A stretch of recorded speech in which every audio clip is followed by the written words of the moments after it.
Donc, on a demandé à Fabienne Pelé, qui avait fait le premier diagnostic d'infection Mpox de la nouvelle souche qui circule actuellement en Afrique centrale, de venir nous faire part de voilà, de son retour d'expérience.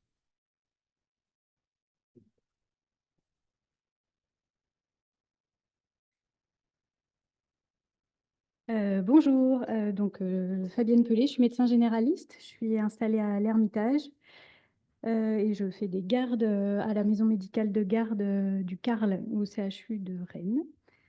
Et donc on m'a demandé d'intervenir pour parler enfin bon, le titre il correspond pas trop à ce que je vais faire. Au rôle du médecin généraliste dans la vigilance face aux maladies infectieuses émergentes. Alors j'ai quand même essayé un petit peu.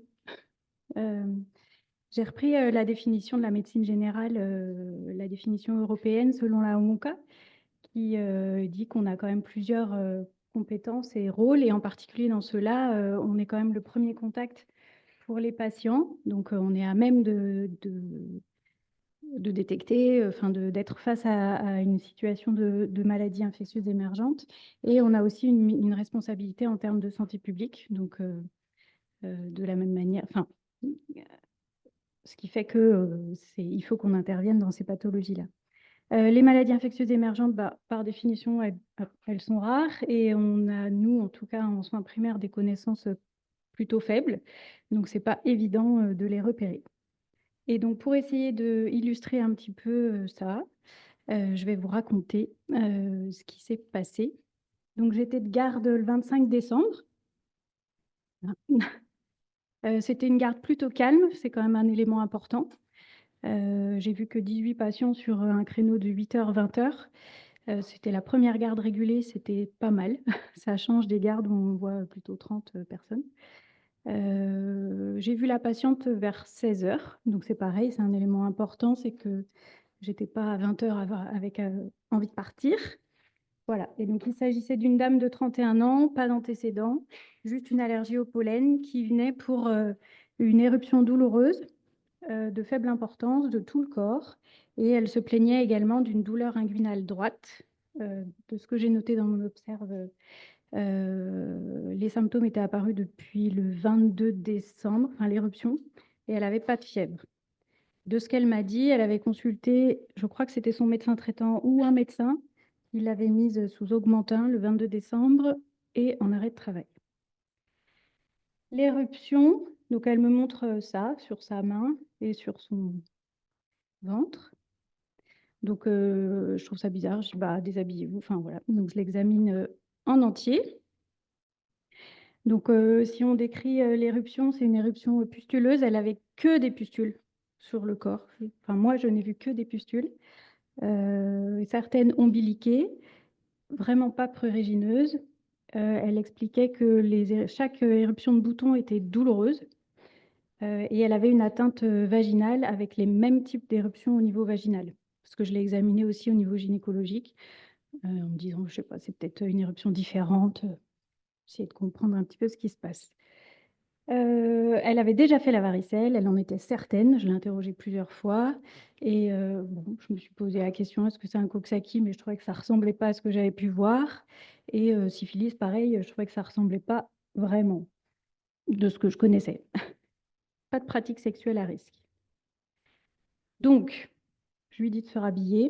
Je me dis, c'est bizarre, je ne sais pas ce que c'est, ça ne ressemble pas à ce que je connais. Je vais sur Internet. Je fais éruption pustuleuse adulte. Enfin, je ne sais plus si c'est ça que j'ai mis ou des termes de ce genre-là. Et je tombe premier Mpox. Je dis, peut-être qu'il faut que je fouille un peu.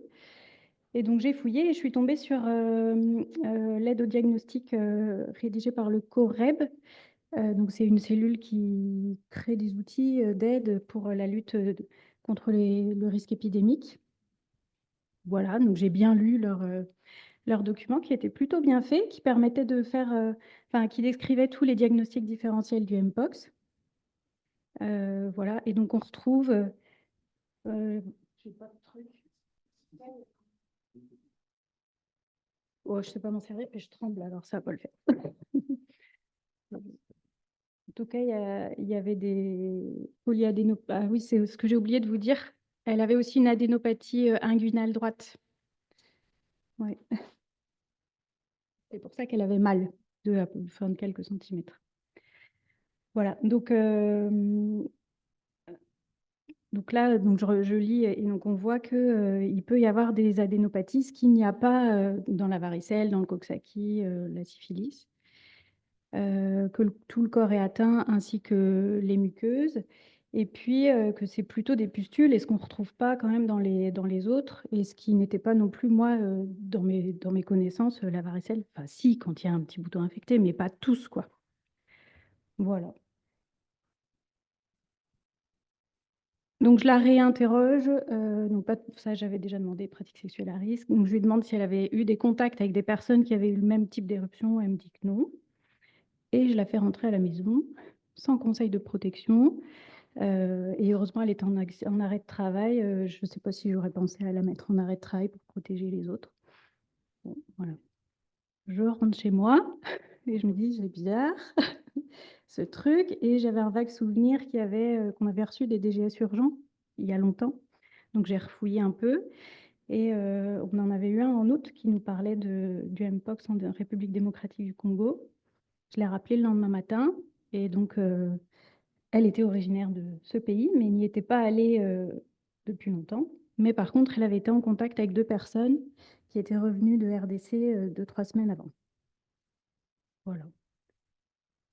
J'appelle directement les infectiologues, le 26 du coup. Et là, je ressens un petit décalage entre moi, mon impression d'être sûre que c'était ça, et puis peut-être l'impression que, a priori non, pas trop d'inquiétude. Bref, je demande à être tenue au courant. Et juste pour savoir, moi, pendant la consulte, je n'avais pas de masque. Par contre, j'avais mis des gants. Et donc, la patiente a été vue le 27 décembre en maladie infectieuse. Donc, j'ai eu un retour qui me dit pas de contact suffisamment proche avec le Congo pour penser au Mpox. Et donc, hypothèse pied-main-bouche ou molluscum. Bon, là, je dis, ah bon, je vois ça souvent quand même en médecine générale, j'y crois pas trop. Bref. Donc, prélèvement non fait, avis dermato demandé, et moi, je pars en vacances. Voilà. Donc, je pars en vacances, j'oublie tout ça. Je reviens le 6, le lundi, avec les 10 000 courriers. Bon, tout ça, c'était sorti de ma tête. Et le mardi, je tombe sur cet article dans Le Monde.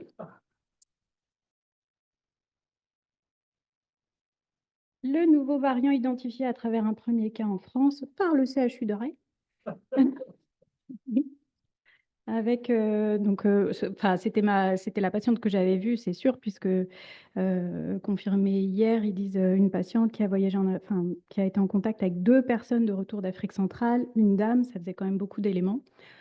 Donc je recontacte le service de maladies infectieuses. Alors, comment ça, vous m'avez pas tenu au courant? Qu'est-ce qui se passe? Et donc c'était bien cette dame.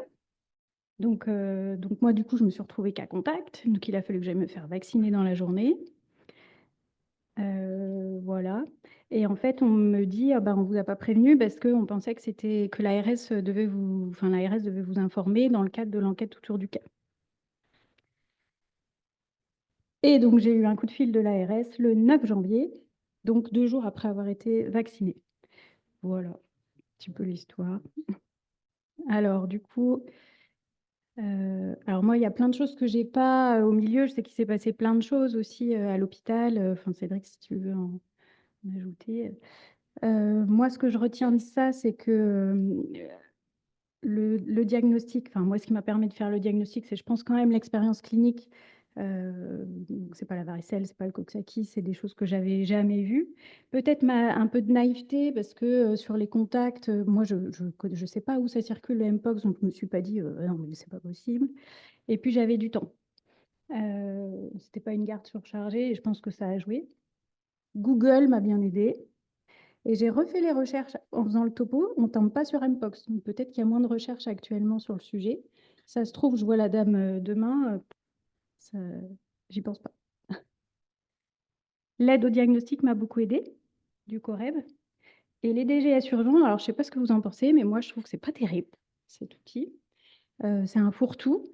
Et on ne le lit plus trop parce que des fois, il y a des caisses d'informations avec un mélange d'informations pour le pharmacien, le biologiste, le médecin généraliste. Enfin, c'est... Voilà.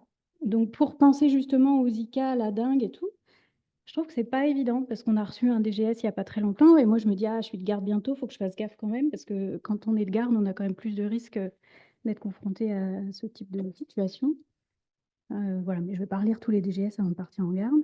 Enfin, maintenant, si, parce que bon. Voilà. Après, dans le relais, avec le second retour, il y a eu un défaut de communication quand même.